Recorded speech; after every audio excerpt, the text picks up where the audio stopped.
Bona tarda, professor Anton Costas. Bona tarda. Benvingut a Terrícolas. Un plaer.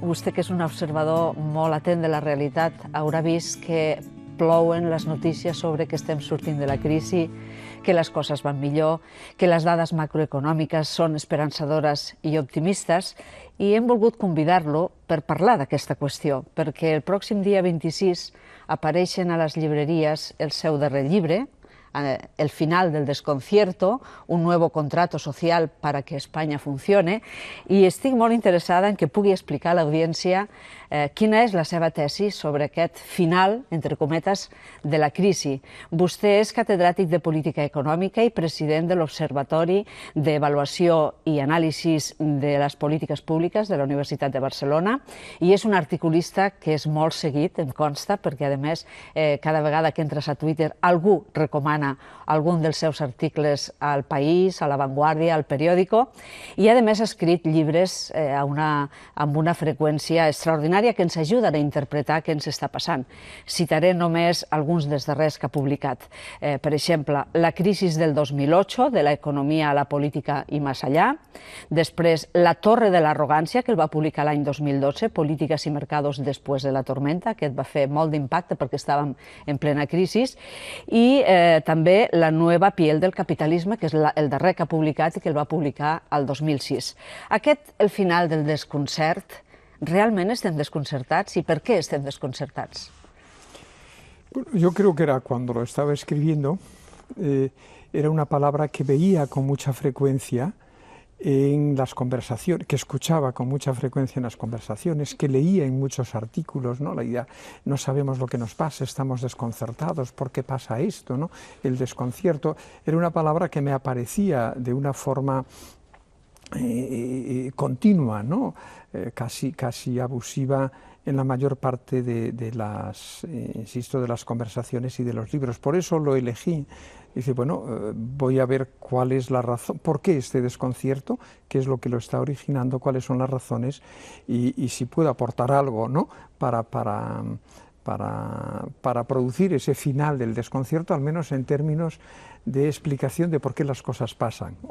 Cuestión distinta és com podem resolver-les, com podem afrontar-les. El desconcert, segons el seu llibre, ve perquè no ens esperaven que passés el que va passar i tampoc ens hem tingut fàcil catalogar què havia passat. Però una societat tan abrumadorament assetjada per les dades, que té informació de tot el que passa, que pot monitoritzar tot el que passa, com és possible que no hagués pogut preveure que hi hauria aquesta crisi i les seves conseqüències, i inclús ara no es posin d'acord els economistes de veure quina és la perspectiva a curt termini?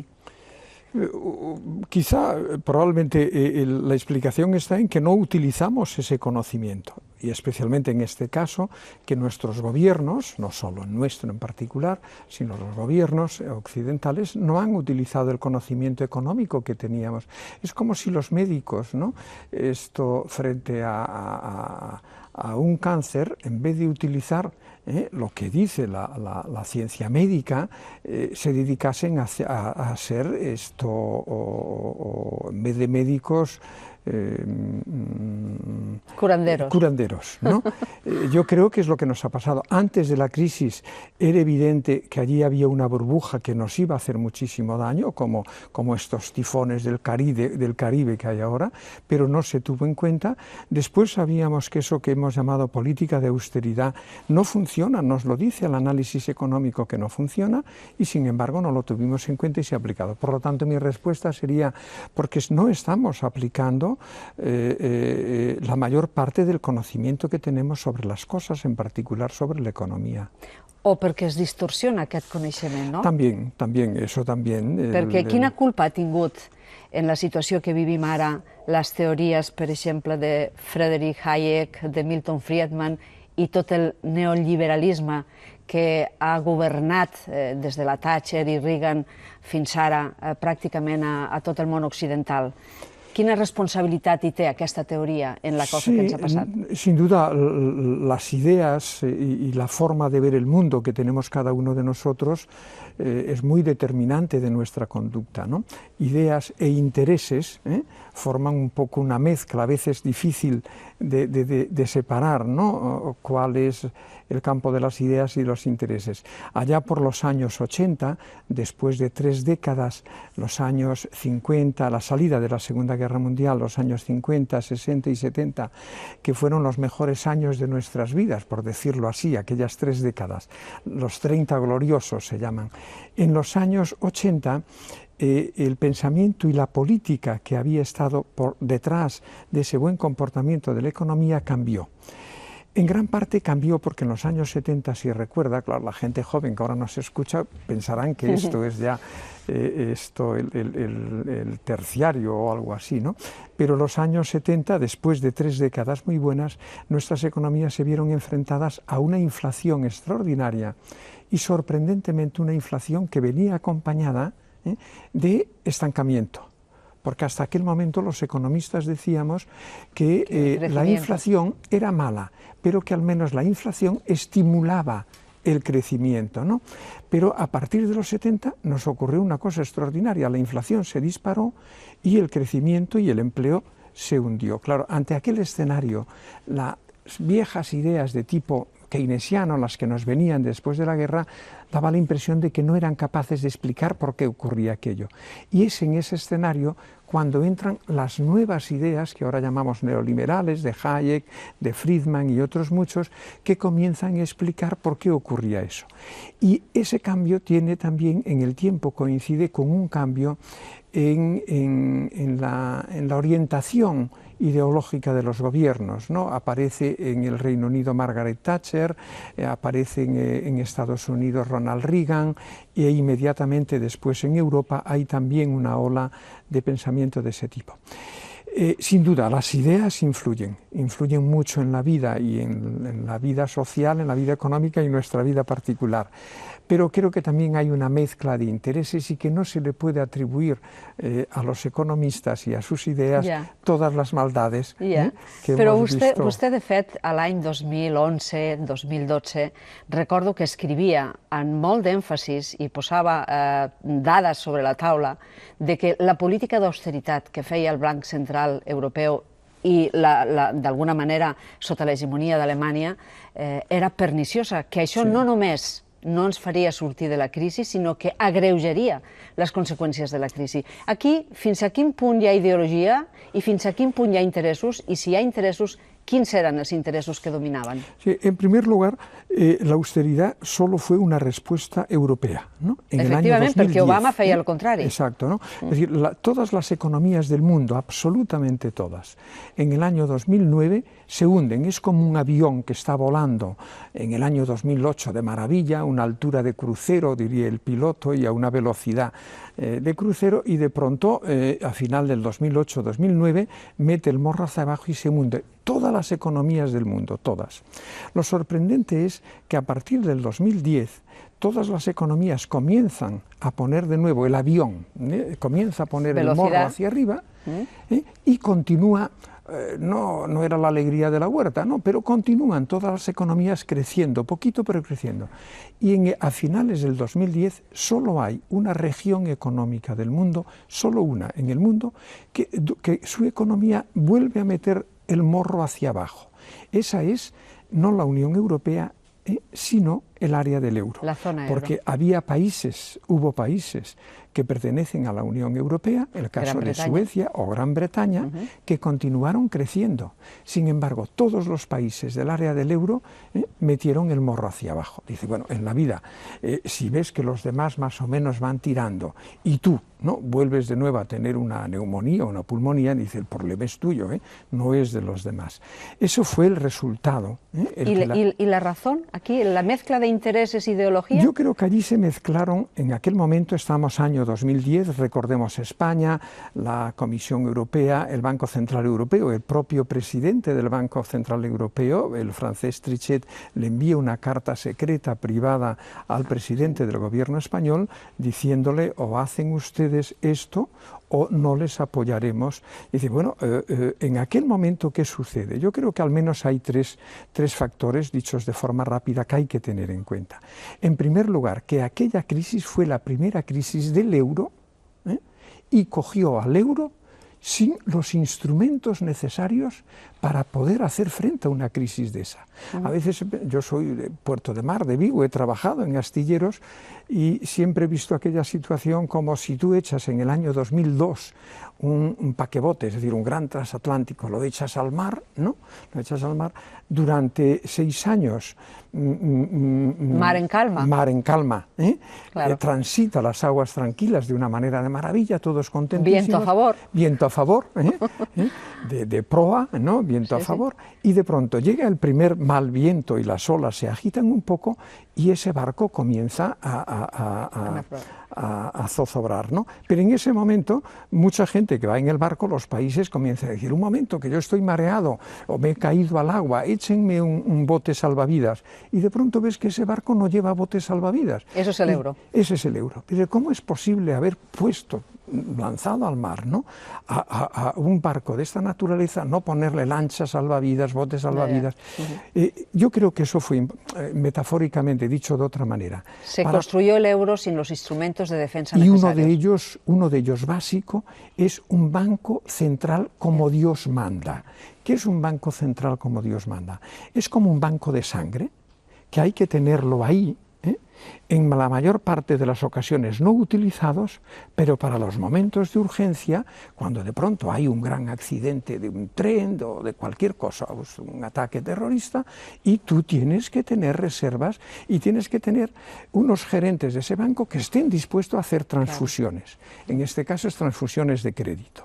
¿Qué fue el Banco Central Europeo en el año 2011, 2012 y 2012 y parte del 2013? Fue como un banco de sangre gestionado por testigos de Jehová, a los cuales su religión monetaria les prohibía hacer transfusiones de crédito.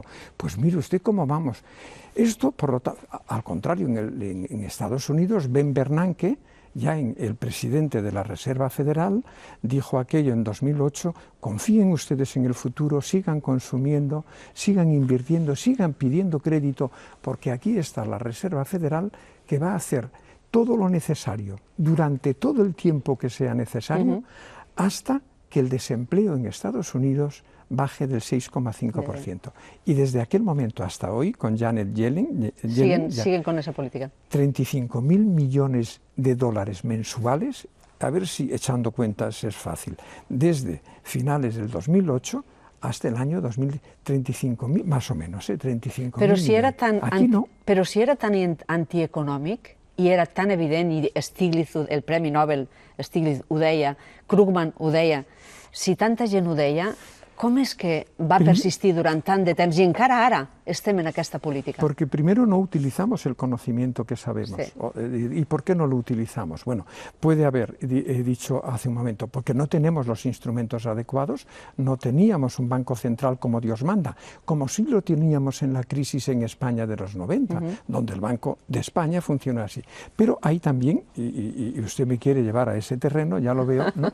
Hay un problema de concepción, de ideología, además de intereses, pero de ideología lo hay. Yo en muchas ocasiones, ¿de ideología en qué sentido?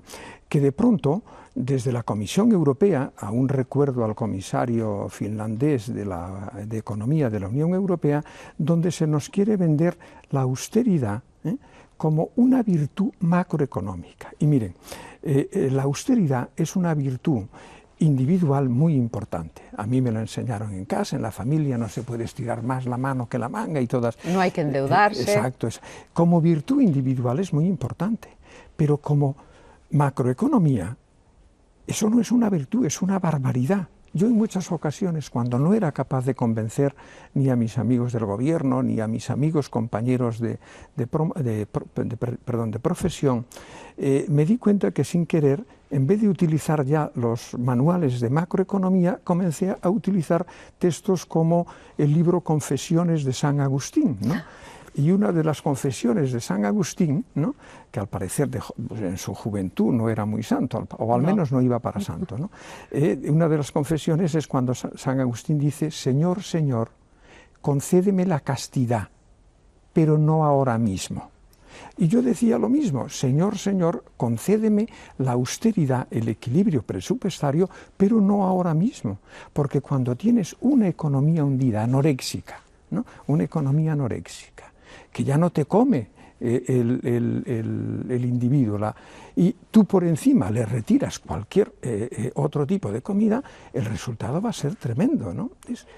El por qué se hizo aquello creo que tuvo sí esa mezcla de falta de instrumentos del euro y también de un componente ideológico. Y hay un tercero, el interés de los acreedores, en que alguien pagara, no únicamente Alemania, pero no únicamente los acreedores alemanes, también están los intereses. Fue una desgracia y de hecho las cosas comenzaron a mejorar en España cuando en el 2014, no por las reformas, cuando en el 2014 la Comisión Europea, por lo bajines, comenzó a decirnos no es necesario que vayan ustedes tan rápido en la reducción del déficit, y cuando llega ese italiano vaticanista de Mario Draghi sustituyendo a Trichet, y Mario Draghi dice en Londres en julio del 2012 lo que había dicho Ben Bernanke en el 2008. En Londres dice, mirando a los inversores, el Banco Central Europeo va a hacer todo lo necesario para salvar el euro y dirigiendo el índice a los inversores, y créanme que es una amenaza. Que es mucho. Créanme, tendrá efecto. I allí comenzaron a canviar les coses per Espanya. I ara vostè diria que estem sortint realment de la crisi o encara hi ha dubtes? Perquè cada dia es publiquen articles que posen en qüestió que aquesta recuperació sigui realment estable i duradera. Esto como cuando iba de pequeño en Galicia con mi abuelo a las feiras, y después volvíamos y me decía él, cada un conta feira según lle foi. Cada uno cuenta la feria según le ha ido. La salida a la crisis es lo mismo. Hemos salido de la crisis, cada uno lo cuenta según le va. Si se pone del lado de las cuentas de explotación de una gran parte de las empresas, ¿no? Hemos salido de la crisis. Los excedentes empresariales han mejorado de una manera en general extraordinaria. Si nos vemos también desde el punto de vista de las ventas, de la mayor parte de las empresas, pues vemos que la crisis ha mejorado. Si nos ponemos ahora del lado de los asalariados, en general, no digo de todos, pero en general de los asalariados, decir que la crisis ha acabado casi és una ofensa, quasi és un insulto para ells. Perquè en el llibre vostè recull una crítica que s'ha fet molt també, que és el tema de l'increment de les desigualtats. De fet, l'increment de les desigualtats ja era un fenomen que es produïa abans de la crisi. Des de los años 80. Precisament com a conseqüència d'aquestes polítiques neoliberals. Però la crisi encara ho accentua més. I a Espanya particularment. Per què Espanya és un país que, segons vostè diu en el llibre, és un dels que, aquells en els que més augmenta la desigualtat i al mateix temps aquell en el qual el progrés econòmic o el creixement econòmic no comporta sempre progrés social ni creació de llocs de treball. ¿Per qué es això? Primero, un matiz que es importante. Es verdad la desigualdad de la renta y de la riqueza y de las oportunidades también venía deteriorándose desde los años 80. La crisis lo que hace es que lo acentúa, ¿no? Lo acentúa. Pero no en todos los países desarrollados ha aumentado la desigualdad durante la crisis. Solo lo ha hecho de una forma extraordinaria en lo que podríamos decir los países anglosajones, el Reino Unido, Estados Unidos. En los países centroeuropeos, como Alemania, Dinamarca, Suecia, Austria, ahí prácticamente no aumentó la desigualdad durante la crisis. En algunos países ha disminuido. En España, sin embargo, ha aumentado la desigualdad de una manera extraordinaria. Es decir, nos hemos comportado en este sentido como anglosajones honorarios. Somos europeos continentales, pero nos hemos comportado como anglosajones honorarios. ¿Por qué motivo? Hay dos grandes causas del aumento de la desigualdad. Uno es el desempleo y los bajos salarios. Probablemente esta es la mejor explicación para el aumento de la desigualdad durante la crisis, ¿sí? Y la segunda es una sorpresa, al menos para mí, que gran parte de los programas sociales, que les llamamos programas de bienestar, durante la crisis han protegido relativamente bien a los mayores y pensionistas, pero han dejado absolutamente al pairo, de desprotegidos, a los jóvenes y a las personas que, habiendo perdido el empleo, ya no tenían cobertura de desempleo. Que es la mitad de la población aturada. Por lo tanto, tenemos aquí un problema que hay que tenerlo muy en cuenta frente al futuro, que nuestros esquemas de protección de caídas de renta en situaciones de crisis operan protegiendo a una parte de la población, pero sin embargo dejan desamparada a la otra, que es en general la más débil, y eso es el motivo de aumento básico, de aumento de desigualdad i de la pobresa. Però miri que pervers és el discurs polític en certes ocasions, que en comptes de plantejar-nos per què els joves cobren 600-800 euros i tenen contractes a temps parcial i en condicions precàries, en comptes de plantejar-los com hem de fer per millorar aquest nivell salarial, perquè sense salaris dignes tampoc no hi ha impostos, no hi ha ingressos, l'Estat no pot sostenir l'educació, la sanitat. I en canvi comença a sortir una teoria de que les pensions màximes són injustes perquè són massa altes. Com si la pensió màxima, que és de 2.000 euros, rebaixar la pensió màxima fos una solució per al país. ¿No creu que és pervers aquest discurs? Sin duda hay muchas perversidades en este momento. En nuestra vida colectiva hay muchas, y esta es una de ellas, y estoy de acuerdo, pero yo querría aprovechar para insistir que con todo el problema grave y urgente lo tenemos en aquellos que no tienen cobertura de ningún tipo de desempleo, que están en situaciones de tiempo muy prolongado, sin ningún tipo de empleo, de paro de larga duración, y con hogares que prácticamente no tienen ingresos, ¿no? Yo a esto lo veo el problema, porque el problema de las pensiones... Mal que bé si es mantenen... Sí.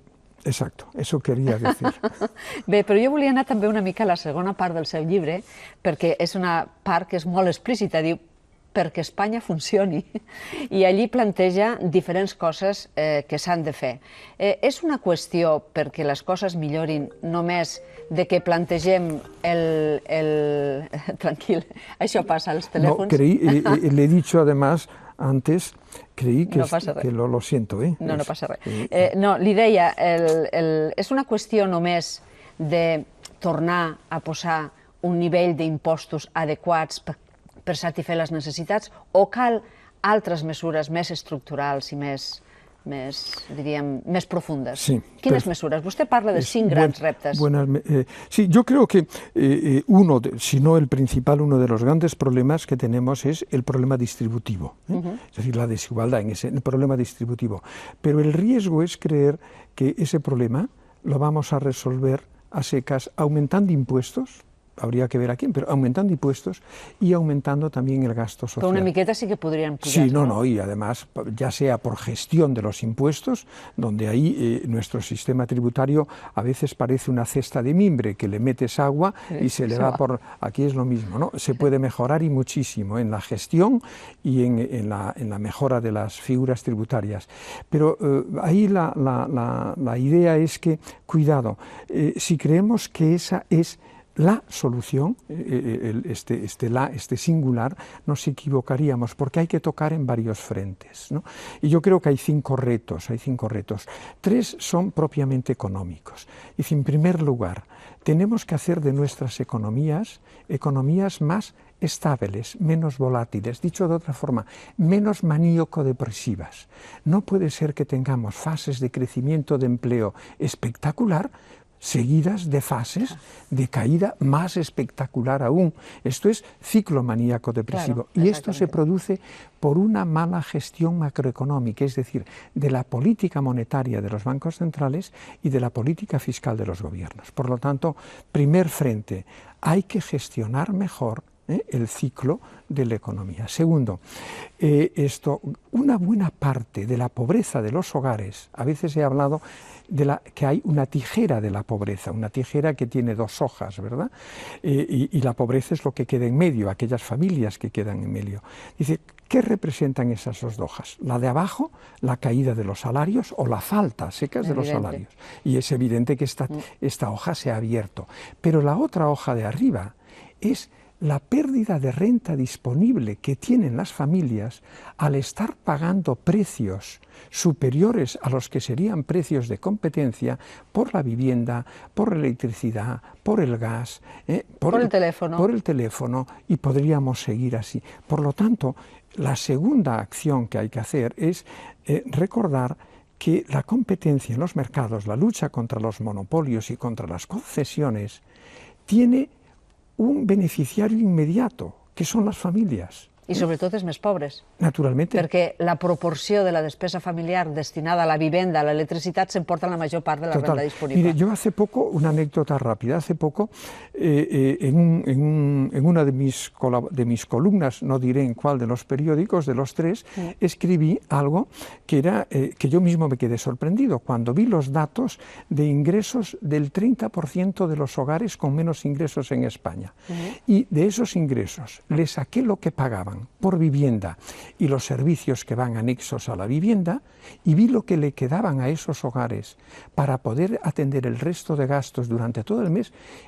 Lo escribí y recuerdo que el jefe de opinión me pidió diciendo, por favor, Antón, revisa esos datos que están mal.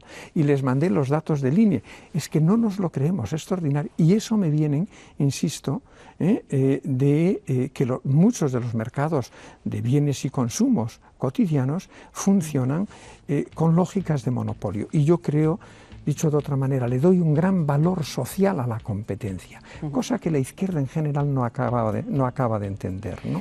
Bé, totes aquestes qüestions són qüestions realment molt interessants. Recomano vivament el llibre, perquè vostè ha parlat de 5 reptes, només n'hem pogut desenvolupar un parell o 3, però ho farem en un altre dia. Queda convidat i emplaçat a tornar al programa properament per continuar aquesta conversa, que penso que és molt interessant per la gent que patim l'economia. Moltes gràcies a vostè. Moltes gràcies per la seva.